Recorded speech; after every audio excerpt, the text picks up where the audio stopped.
तर ही दृश्य आपण पाहतोय। रुग्णवाहिकेसह विजय घाडगे अजित पवारांच्या भेटीसाठी निघालेले आहेत। अजित पवारांना भेटण्यासाठी ते मुंबईला जात आहेत। अॅम्ब्युलन्समधून विजय घाडगे आता निघालेले आहेत। आधी तुळजापुरात जाऊन तुळजाभवानीचं दर्शन घेऊन ते मुंबईला रवाना होणार असल्याचं त्यांनी सांगितलं। तर सूरज चव्हाणांनी मारहाण केल्यानंतर त्यांच्यावर उपचार सुरू होते। मात्र या सगळ्या पार्श्वभूमीवर आमचं नेमकं काय चुकलं त्या संदर्भातला जाब विचारण्यासाठी आपण अजित पवारांना भेटणार आहोत असं विजय घाडगेंनी सांगितलं आणि त्यानुसार ते आता अॅम्ब्युलन्सनं रवाना झालेले आहेत।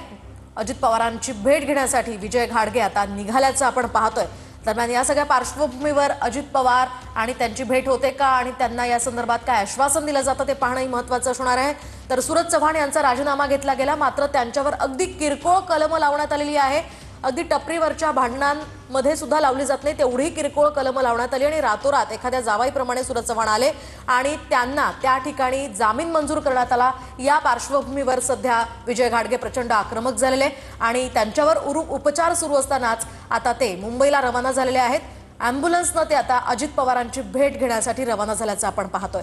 लातूरमध्ये प्रदेशाध्यक्ष सुनील तटकरे आले असता त्यांना निवेदन देण्यासाठी आणि एकूणच कृषी मंत्री माणिकराव कोकाटेंचा रमी खेळतानाचा व्हिडिओ व्हायरल झाला होता, त्या संदर्भात निवेदन देण्यासाठी विजय घाडगे गेले होते आणि त्यानंतर सूरज चव्हाण आणि इतर काही कार्यकर्त्यांनी विजय घाडगे यांना मारहाण केली होती। त्यानंतर विजय घाडगे आणि एकूणच संघटना आक्रमक झाली। छावा संघटनेच्या कार्यकर्त्यांनी अनेक ठिकाणी आंदोलनं केली। या पार्श्वभूमीवर सूरज चव्हाणांचा राजीनामा घेण्यात आला होता, मात्र त्यांच्यावर गुन्हा दाखल झाला पण त्यांना अटक झाली नाही, त्यांना जामीन सुद्धा मंजूर झाला। त्या पार्श्वभूमीवर विजय घाडगे आता अजित पवारांना जाब विचारण्यासाठी जात आहेत।